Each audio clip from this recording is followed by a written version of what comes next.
Video upload করলেন আর YouTube studio খুলে দেখলেন 0 ভিউ। আপনি কি কখনো এমনটা দেখেছেন?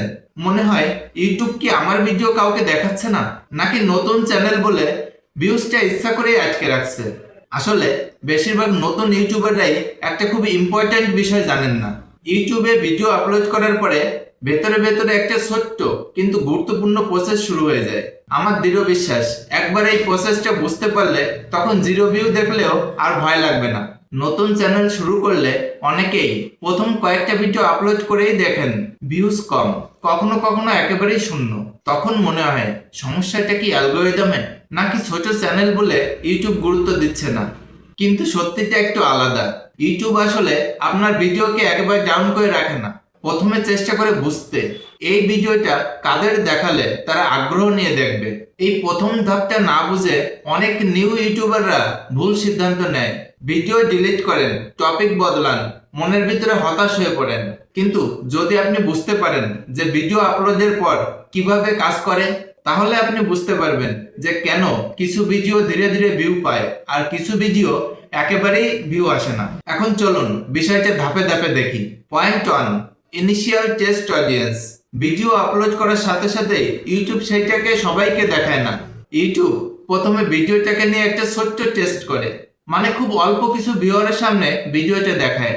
সেই ভিউয়ারদের যারা মূলত এই টাইপের ভিডিও আগে দেখেছেন। মনে করেন আপনি ইউটিউব টিপস নিয়ে ভিডিও বানালেন, তাহলে ইউটিউব প্রথমে সেই ভিডিওটা ওই টাইপের অডিয়েন্সের সামনে দেখাবে যারা আগে ইউটিউব টিপস রিলেটেড ভিডিও দেখেছে। এখন যদি এই ছোট্ট অডিয়েন্স গ্রুপের মধ্যে খুব কম মানুষ আপনার ভিডিওতে ক্লিক করে, তাহলে ইউটিউব ধরে নেয় ভিডিওটা হয়তো খুব একটা ভালো না। তখন ভিডিওটা ইউটিউবার নতুন ভিউয়ারদের কাছে পাঠায় না।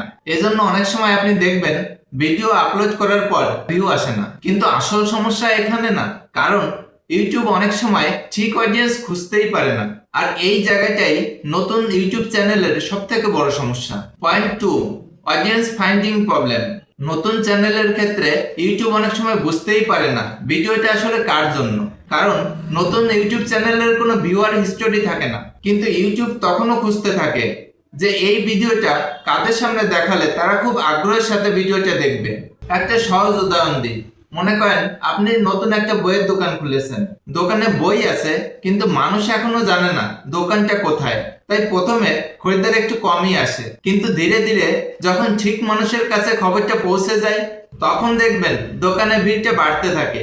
ইউটিউবেও প্রায় একই রকম ঘটে। অ্যালগোরিদম একটু সময় নেয় বুঝতে যে ভিডিওটা কাদের সামনে দেখালে ভালো হবে। কিন্তু এখানেও একটা গুরুত্বপূর্ণ ব্যাপার আছে।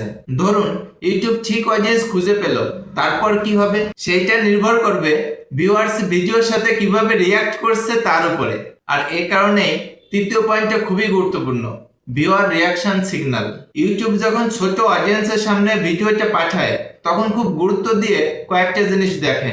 যেমন মানুষ ভিডিওতে ক্লিক করছে কিনা, আর ক্লিক করলেও কতক্ষণ ভিডিওটা দেখছে। যদি ভিডিওটা দেখে মানুষ ক্লিক না করে, অথবা ক্লিক করে মাত্র কয়েক সেকেন্ডের মধ্যে বের হয়ে যায়, তাহলে ইউটিউব ধরে নেয় ভিডিওটা আসলে খুব একটা ভালো না। ফলে ইউটিউবার সেকেন্ড টাইম ওই ভিডিওটা টেস্ট করে না। কিন্তু ওই ছোট অডিয়েন্সের মধ্যে যদি কিছু মানুষ ভিডিওতে দেখেই ক্লিক করে আর কিছু সময় ধরে দেখে, তাহলে তখন ইউটিউব ধীরে ধীরে আরো মানুষের সামনে ওই ভিডিওটা দেখাতে শুরু করে। মানে শুরুতে ছোট একটা টেস্ট, তারপর ধীরে ধীরে বড় সুযোগ। এ কারণেই অনেক সময় দেখা যায় ভিডিওর প্রথমে ভিউ তো কম থাকে, কিন্তু কয়েকদিন পরে ভিউটা বাড়তে শুরু করে, কারণ ইউটিউব ধীরে ধীরে ওই ভিডিওটির জন্য ঠিক অডিয়েন্স খুঁজে পায়। তাই ভিডিও আপলোড করার পরে 0 ভিউ দেখা মানেই সবকিছু শেষ হয়ে যাওয়া না। ইউটিউব প্রথমে আপনার ভিডিওটাকে ছোট্ট একটা ভিউয়ার গ্রুপের মধ্য দিয়ে টেস্ট করে, সেখান থেকে ধীরে ধীরে পারফেক্ট ভিউয়ার খুঁজে নেয়। এই প্রসেসটা যদি আপনি বুঝতে পারেন, তাহলে 0 ভিউ দেখেও আপনার আর ভয় লাগবে না। কিন্তু এখানেই আরেকটা বিষয় আছে, যেটা অনেক নতুন চ্যানেলের ভিউটা একেবারেই আটকে দেয়। অনেক সময় সমস্যা অ্যালগোরিদম না, সমস্যা ভিডিওর কিছু সাধারণ ভুল। আমি এই ভুলগুলো নিয়ে আলাদা একটা ভিডিও বানিয়েছি। স্ক্রিনে এখন যে ভিডিওটি দেখছেন, এটা দেখলে বুঝতে পারবেন নতুন ইউটিউবাররা কোন ভুলগুলো করলে নিজেরা এই ভিউ কমিয়ে দেয়। সময় থাকলে এই ভিডিওটা দেখে নিতে পারেন।